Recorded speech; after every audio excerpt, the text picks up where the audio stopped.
Good morning student. Software series का ये तीसरा वीडियो है जिसमें हम लोग इंडेक्सिंग की बात कर रहे थे। पिछले क्लास में हम लोगों ने देखा सिंगल इंडेक्स के बारे में। तो सिंगल इंडेक्स में कुछ पॉइंट्स रह गए थे जिसका डिस्कशन आज हम लोग करेंगे।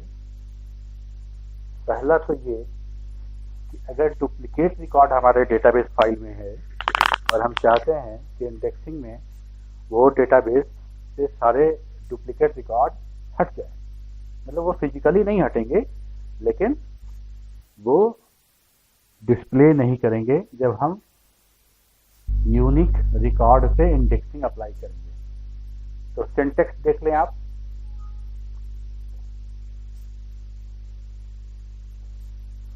Index on field to index file name और लास्ट में एक कीवर्ड है यूनिक।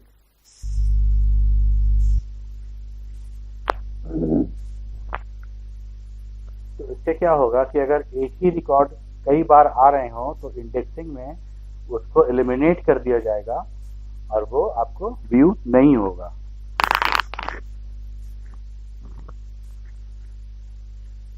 अच्छा, इसके बाद इसका एक और तरीका भी है कि मान लीजिए हमको बार बार इंडेक्स करना है और बार बार यूनिक ही करना है, तो कितनी बार यूनिक लिखें। तो एक बार हम अगर सेट यूनिक ऑन लिख दें या सेट यूनिक ऑफ लिख दें तो दोनों कमांड टॉगली काम करता है। सेट यूनिक ऑन करेंगे तो फिर यूनिक लिखने की आवश्यकता हमको हर कमांड में नहीं होगी, वो सारा का सारा यूनिक ही हमारा इंडेक्सिंग अप्लाई होगा। इसके बाद एक सवाल अक्सर आता है कि एक सवाल हमेशा आता है कि अगर हमको किसी खास कंडीशन पे अगर रिकॉर्ड को फिल्टर करना है और प्रिंट करना है तो करेंगे। तो उसके लिए हम लोग फॉर क्लाउज यूज करते हैं, जैसे कि लिस्ट ब्राउज सबके साथ हम लोग करते हैं। कुछ नहीं करना है इसमें, लास्ट में फॉर क्लाउज के साथ वो कंडीशन जोड़ देना है। जैसे मान लीजिए यहाँ पे मैंने एग्जांपल दिया है कि टोटल मार्क्स जिनका 60 और 60 से ज्यादा है सिर्फ उन्हीं इंडेक्स करा जाएगा। तो हम लोग ऐसे लिखेंगे index on name to STU name that is a file name, for के बाद total marks greater than equal to 60। ये हो गया एक मेरा कंडीशन। ये कंडीशन कुछ भी हो सकता है, एक से ज्यादा कंडीशन को एंड और से भी हम लोग कनेक्ट कर सकते हैं।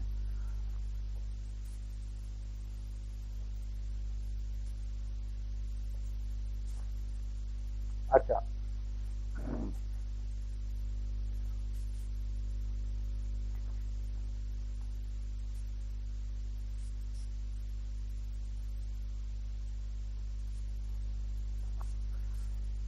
एक से ज्यादा इंडेक्स फाइल अगर बना हुआ है मेरा, तो हमने कहा था कि इंडेक्स फाइल जब तक एक्टिव नहीं होगा तब तक हम कुछ भी रिकॉर्ड एंट्री करेंगे वो इंडेक्स फाइल मेरा अपडेट नहीं होगा। तो अगर एक से ज्यादा इंडेक्स फाइल बना हुआ है तो कैसे एक साथ सबको एक्टिवेट करें ताकि सारा का सारा इंडेक्स फाइल, सारा का सारा इंडेक्स इंफॉर्मेशन हमारा वो मेरा अपडेट हो। ठीक है, तो अब देखिए क्या करना है। हम जैसे लिख रहे थे यूज स्टूडेंट इंडेक्स, एक इंडेक्स का नाम दे रहे थे फाइल का, कॉमा देके दूसरा भी दे देंगे, कॉमा देके तीसरा भी दे देंगे। तो इससे क्या होगा कि सारा का सारा इंडेक्स फाइल मेरा एक्टिव हो जाएगा और जो भी हम मेन डेटाबेस में एंट्री करेंगे वो सारा का सारा अपडेट होता जाएगा सारे इंडेक्स फाइल में। जैसे अगर मान लीजिए हम रॉल पे इंडेक्स करके STU रॉल फाइल में इंफॉर्मेशन रखा है और STU नेम पे इंडेक्स करके STU नेम में रखा हुआ है, तो हम लोग क्या करेंगे कि जब स्टूडेंट डेटाबेस को हम यूज कर रहे होंगे तो हम चाहेंगे कि जो भी एंट्री करें हम वो STU रॉल और STU नेम दोनों में वो अपडेशन हो जाए। तो हमको दोनों फाइल को एक्टिव करना होगा, जिसका कमांड यहाँ पे रेड में लिखा है। जैसे हम लोग लिखते तो वैसे ही है, सिर्फ सारे फाइल का नाम वहां पे कॉमा से सेपरेट करके लिख दिया गया है। दो तरीका है, एक तो सिंगल लाइन वाला, एक डबल लाइन वाला। ठीक है, अच्छा, तो ये जो हो गया, इसके बाद अगर हम लिस्ट करेंगे तो हमको देखेंगे कि अगर मैंने पहले STU रॉल यूज किया हुआ था तो रॉल के हिसाब से ही हमको डेटा दिखेगा इंडेक्स किया हुआ। ऐसा क्यों होता है? ऐसा ऐसा इसलिए होता है कि पहले जो हम इंडेक्स का फाइल यूज करते हैं, फॉक्सट्रॉट उसको मेन या कंट्रोल इंडेक्स फाइल मान लेता है और उसके अकॉर्डिंग वो डेटा डिस्प्ले करता है।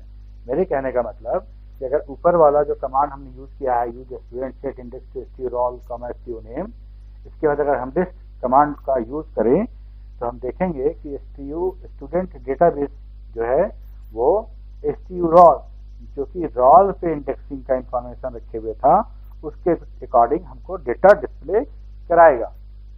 अच्छा, अब मान लीजिए हम चाहते हैं कि stname के अनुसार देखना, एक्टिव तो दोनों ही है, तो दोनों में से कौन यूज करे फॉक्सट्रॉट, ये सवाल है। तो हम उसके लिए कमांड देते हैं सेट ऑर्डर टू stname या सेट ऑर्डर टू टू। पहला वाला तो stRoll हो गया, दूसरा वाला stname हो गया। तो इससे हम फॉक्सट्रॉट को ये बताना चाह रहे हैं कि हमारा जो लिस्टिंग होगा वो अब इस फाइल के इंडेक्स इंफॉर्मेशन के अनुसार होगा। सिंपल। अच्छा, अगर मान लीजिए कभी हम भूल गए इंडेक्स फाइल खोलना, एक्टिव करना, और हमने एंट्री या डिलीशन या अपडेशन कुछ कर दिया है, तो उसका इंफॉर्मेशन हमारे इंडेक्स फाइल में नहीं गया, तो हम बोलते हैं क्या कि मेरा इंडेक्स फाइल करप्ट हो गया है। तो उसको कैसे फिर से ठीक करेंगे हम? नेक्स्ट टाइम जब हम यूज करेंगे, यूज इंडेक्स stRoll, stname, सारा का सारा जितना इंडेक्स फाइल है सब खोल लेंगे, और एक कीवर्ड है री इंडेक्स करेंगे तो फॉक्सट्रॉट सारे इंडेक्स मिसिंग इंडेक्स इंफॉर्मेशन को ऐड कर लेगा और उसको अप टू डेट कर लेगा। एक और इसमें फैसिलिटी फॉक्सट्रॉट देता है सिंगल इंडेक्स फाइल में कि हम कॉम्पैक्ट मतलब छोटे साइज का, कंप्रेस साइज का हम बना सकते हैं इंडेक्स फाइल। ठीक है, तो उसमें हमको क्या करना है, कुछ खास नहीं करना है, सिर्फ एक कॉम्पैक्ट कीवर्ड है उसको ऐड कर देना है कमांड के लास्ट में, index on id to std जो फाइल नेम है, और लास्ट में कॉम्पैक्ट। तो ये कॉम्पैक्ट हो जाएगा, छोटे साइज का बनेगा, एफिशिएंट होगा। तो छोटे साइज का होगा तो सर्चिंग भी आसान होगा, कम टाइम लगेगा। ठीक है। अच्छा, हम लोग सॉर्टिंग में याद होगा आपको कि हम लोग सॉर्टिंग में दो फील्ड पे कर रहे थे, तो यहाँ भी हम दो फील्ड पे अप्लाई कर सकते हैं इंडेक्सिंग, लेकिन यहाँ पे एक जो लिमिटेशन ये हो जाता है कि दोनों फील्ड सेम टाइप का होना चाहिए, दोनों डेटा टाइप सेम होना चाहिए। एक न्यूमेरिक एक कैरेक्टर को हम लोग शॉर्ट नहीं कर सकते, इंडेक्स नहीं कर सकते एक साथ। ठीक है, तो वैसे अगर हम रोल नंबर और नेम पे अगर करना चाहें, क्योंकि रोल नंबर पे तो मतलब बनता नहीं है, क्योंकि रोल नंबर तो सिंगल ही रहेगा, तो अगर करना चाहें हम तो रोल नंबर को, मेरे पास बहुत सारा जो लाइब्रेरी फंक्शंस दिए हुए हैं उसको कैरेक्टर में चेंज करने के लिए, हम उसको चेंज करेंगे और तब हम उसको चेंज करेंगे। बहरहाल हम ये देखें कि हम लोग मल्टीपल फील्ड पे करते कैसे हैं। तो सबसे पहले यूज डेटाबेस, सबसे पहला कमांड डेटाबेस को ओपन करना है, उसके बाद इंडेक्स ऑन जो फील्ड लिखते थे, दूसरा फील्ड लिखते थे, दोनों को प्लस का साइन देना है, दोनों फील्ड को जोड़ के हमारा इंडेक्सिंग होगा, और जो कि जो फाइल नेम है वहां पे वो स्टोर करा जाएगा। ठीक है। अच्छा, अब इंडेक्स फाइल खत्म हो गया मेरा, अब हम आते हैं कंपाउंड इंडेक्स की तरफ। कंपाउंड इंडेक्स फाइल हमारा वो इंडेक्स फाइल है जिसमें एक से ज्यादा इंफॉर्मेशन हम रखते हैं। ठीक, अभी तक क्या हो रहा था कि अगर हम 4 फील्ड पे हम इंडेक्स अप्लाई कर रहे थे तो 4 अलग अलग फाइल में वो डेटा स्टोर हो रहा था, लेकिन कंपाउंड इंडेक्स फाइल एक ही फाइल होगा जिसमें चारों इंडेक्स इंफॉर्मेशन स्टोर होंगे। अब पहले तो ये था कि 4 फाइल अलग अलग है तो हम जिस फाइल को चाहें खोल लें, उसके हिसाब से इंडेक्सिंग देख ले हैं, लेकिन अब ये बात है कि चारों फाइल तो एक ही, चारों इंडेक्सिंग इंफॉर्मेशन तो एक ही फाइल में है, तो उसमें से कोई एक कैसे सिलेक्ट होगा। ठीक है, तो अब देखें कि हम हर इंडेक्स इंफॉर्मेशन को रिकॉग्नाइज करते हैं टैग से। ठीक है, एक्सटेंशन तो CDX होता ही है। देखिए, एक बार ग्राफिकली बनाया है समझने के लिए। इंडेक्स फाइल है जिसमें 4 अलग अलग इंफॉर्मेशन रखा हुआ है, चारों के साथ एक टैग। जैसे आप देखेंगे, जाते हैं मॉल में कपड़ा खरीदने के लिए तो सारे कपड़े पे प्राइस का टैग लगा रहता है अलग अलग। एक ही रैक में ढेर सारे कपड़े होते हैं और सारे कपड़े का टैग अलग अलग होता है। ठीक है, तो ठीक उसी तरह से एक ही फाइल में 4 इंडेक्स इंफॉर्मेशन रखा है और चारों इंडेक्स इंफॉर्मेशन के साथ एक टैग जुड़ा हुआ है, और उसी टैग के यूज करके हम पर्टिकुलर इंडेक्स इंफॉर्मेशन को हम लोग यूज करते हैं, एक्टिवेट करते हैं। आए आप देखें कमांड। कंपाउंड इंडेक्स कैसे क्रिएट करेंगे? सबसे पहले डेटाबेस यूज करना है, ऑब्वियस सी बात है। Index on field tag use हो रहा है, टैग फील्ड है, एक टैग नेम कुछ भी हो सकता है, वो फील्ड के बराबर भी हो सकता है, कुछ मेरे हिसाब से भी हो सकता है, लेकिन बेस्ट प्रैक्टिसेस के हिसाब से अगर हम देखें तो जो फील्ड नेम होता है हम लोग वही टैग नेम यूज करते हैं, क्योंकि बाद में याद रख सके हम। ठीक है, और ऑफ, यहाँ टू की जगह पे ऑफ कीवर्ड यूज हुआ है और इंडेक्स फाइल नेम यूज हुआ है। एग्जाम्पल देखें, use student index on name tag name of STU।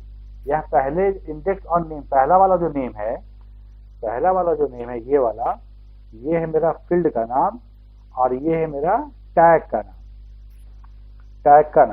तो टैग का नाम और फील्ड का नाम एक ही इसलिए रखें कि बाद में को याद रहे कि अगर नेम पे इंडेक्सिंग इंफॉर्मेशन कहाँ मिलेगा हमको, तो वो इस टैग नेम वाला ही मिलेगा।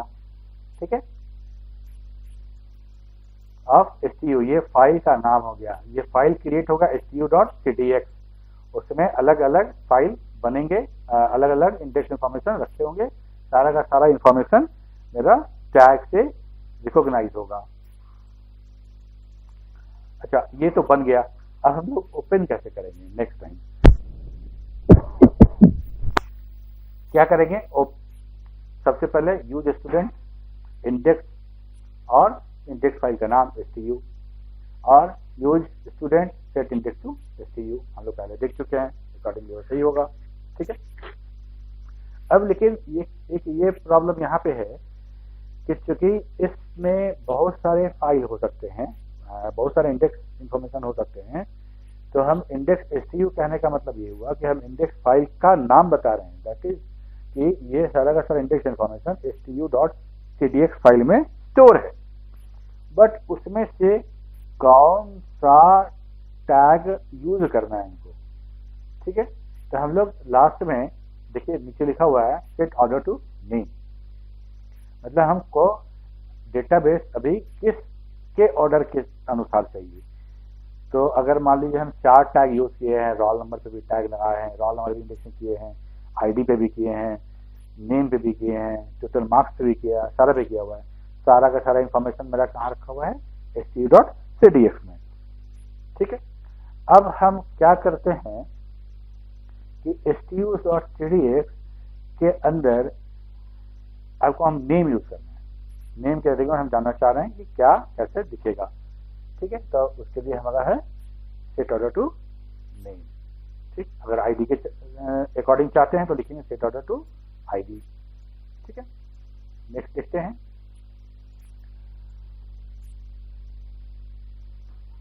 अब एक से ज्यादा इंडेक्स कैसे बनाएंगे?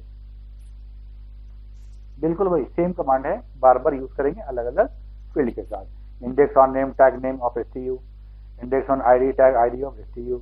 इसके साथ अगर रोल का यूज करना था तो index on roll tag roll of STU। एक बार फिर से समझिएगा कि हम लोग टैग नेम जो यूज कर रहे हैं वो टैग नेम जरूरी नहीं हो कि फील्ड के नाम के बराबर ही हो, कुछ भी हो सकता है। यहाँ पे हम लिख सकते थे कुछ भी, जैसे ID टैग या कुछ भी लिख सकते थे, TMP लिख सकते थे, ABCD लिख सकते थे, कुछ भी लिख सकते थे, लेकिन फिर हमको बाद में याद नहीं होता कि हमने ID का जो टैग लगाया था वो क्या लगाया था। इसलिए हम यूज करते हैं वही वाला जो फील्ड का नाम हो, ताकि नेक्स्ट टाइम को याद रहे कि भाई ID का जो इंडेक्सिंग इंफॉर्मेशन है वो ID टैग में ही होगा। ठीक है, ठीक है। अब हम लोग कैसे टैग चूज करते हैं? पिछले स्लाइड में बताया था कि set order to name use करते हैं। ठीक है, तो सेट ऑर्डर टू नेम करेंगे तो हम नेम के अकॉर्डिंग हो जाएगा, सेट ऑर्डर टू आईडी करेंगे तो आईडी के अकॉर्डिंग हो जाएगा। ठीक है। अच्छा, अब देखिए कंपाउंड इंडेक्स में बोले थे एक स्पेशल टाइप का होता है स्ट्रक्चरल इंडेक्स फाइल। ठीक, ये स्पेशल क्यों होता है?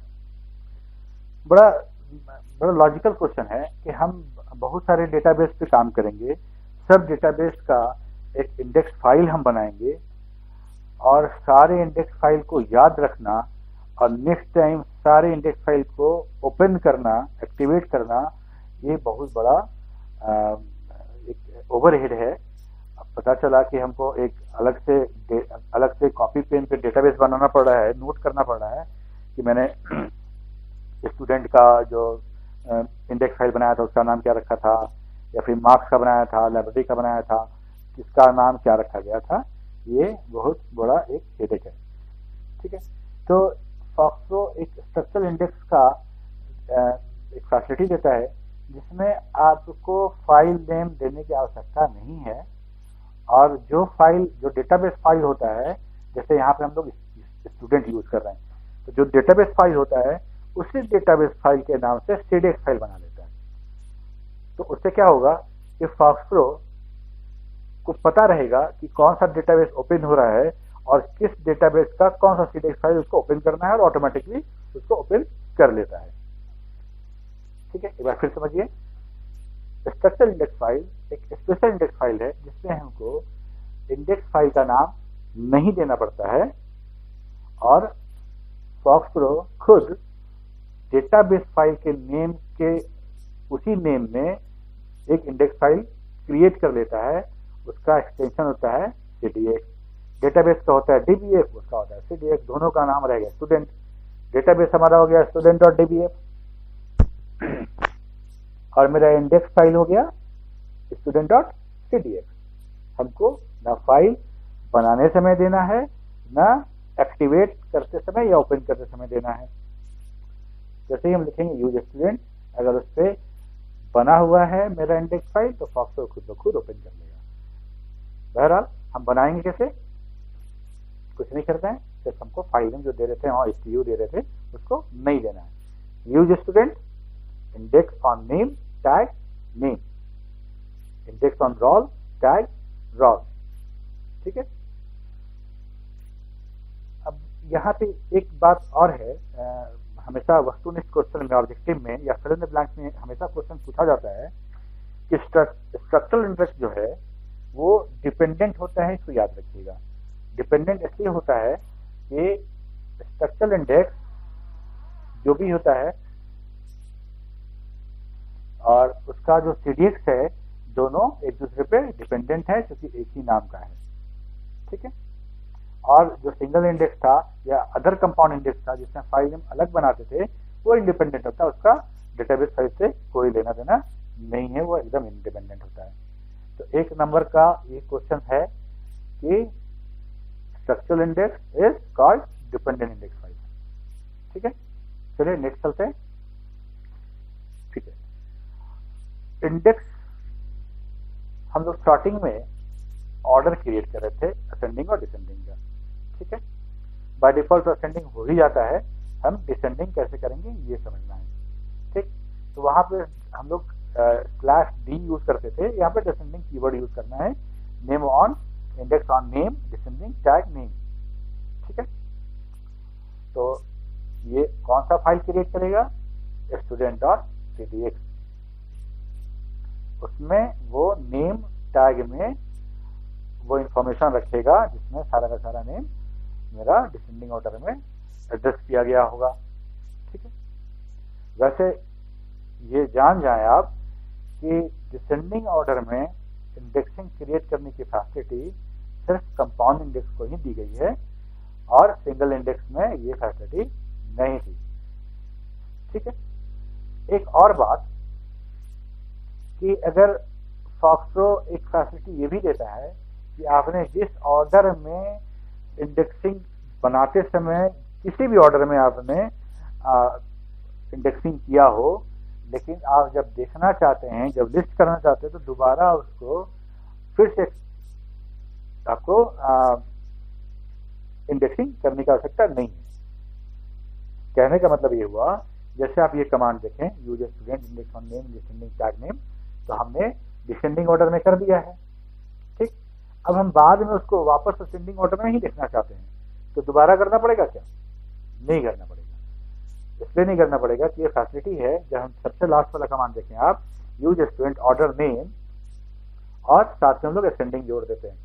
उसी इंफॉर्मेशन को, उसी इंडेक्सिंग इंफॉर्मेशन को हम वापस असेंडिंग में देख सकते हैं विदाउट डूइंग री इंडेक्सिंग। ठीक है, तो अब तो हम लोग देख ही चुके हैं, ऑर्डर भी देख चुके हैं, एक से ज्यादा इंडेक्स फाइल है और किसी ऑर्डर पे करना है, तब हम उसको यूज कैसे करेंगे। ठीक है, तो ये हमारा पूरा का पूरा खत्म हुआ। अब हम लोग थोड़ा सा देख लेते हैं इसको यूज करके।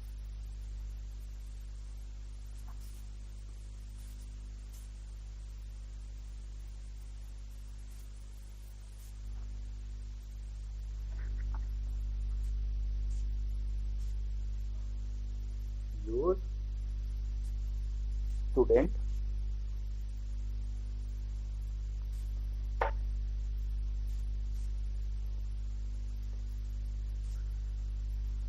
लिस्ट। ठीक है,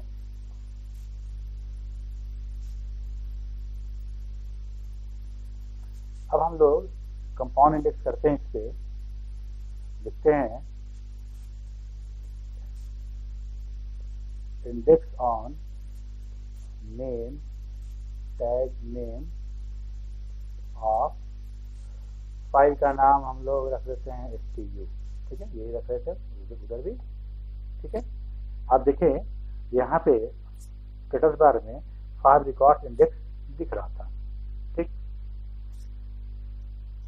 हम लोग लिस्ट करें। अब देखिए आदित्य, विनय, सन्नी, विशाल, मनु सब आ रहा है। ठीक है, अच्छा, अब हम एक बार इसको हम बंद कर देंगे। अब हमको वापस से खोलना है, लिखेंगे यूज स्टूडेंट इंडेक्स क्या था, STU। खुल गया इंडेक्स। ठीक, अब लिस्ट करें।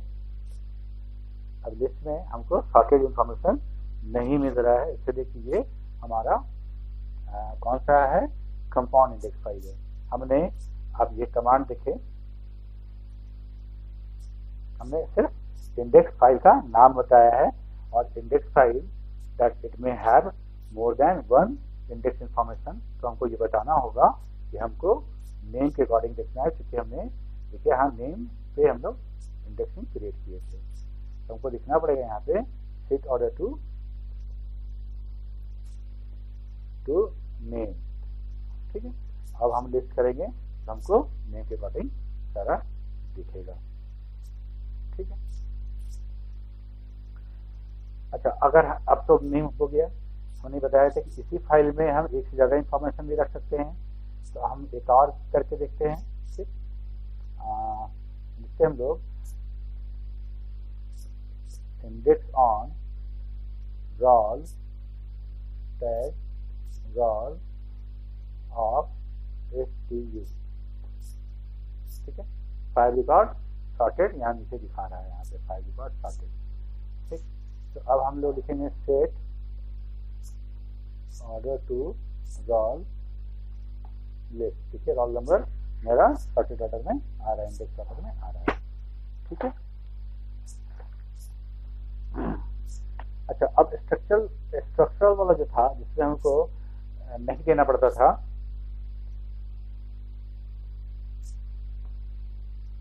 तो हम लोग एक बार फिर से use student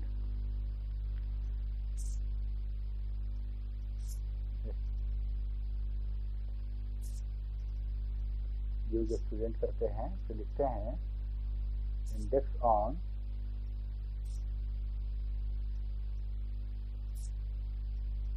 name tag name. यहाँ पे हम फाइल नेम नहीं देंगे। ठीक है, ये देखिए आ गया।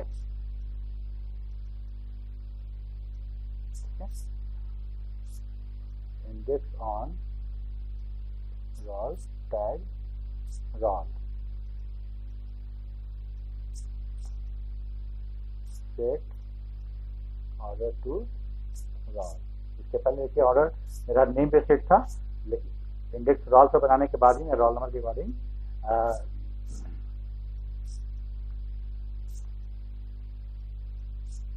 हाँ सॉरी, तो रोल के अकॉर्डिंग ही हो गया था। तो अब मान लीजिए सेट ऑर्डर टू हम नेम करते हैं वापस, तो नेम के अकॉर्डिंग मेरा आएगा। ठीक है, तो ये सारा का सारा मेरा सॉफ्टवेयर का खत्म हो गया। अब आप लोग प्रैक्टिस करेंगे, आप लोग डेटाबेस बनाएं, अपने से खुद से डेटाबेस बनाएं, उसका सॉर्टिंग करें, उससे इंडेक्सिंग करें। जो भी सवाल हो, जो भी डाउट्स हो, ग्रुप में पूछें, हेजिटेशन हो तो पर्सनली पूछें, लेकिन पढ़ाई करें, घर में रहें, बाहर न जाएं, और इसको बहुत एहतियात के तौर पे आप इसका पालन करें। ठीक है, चलिए, ओके।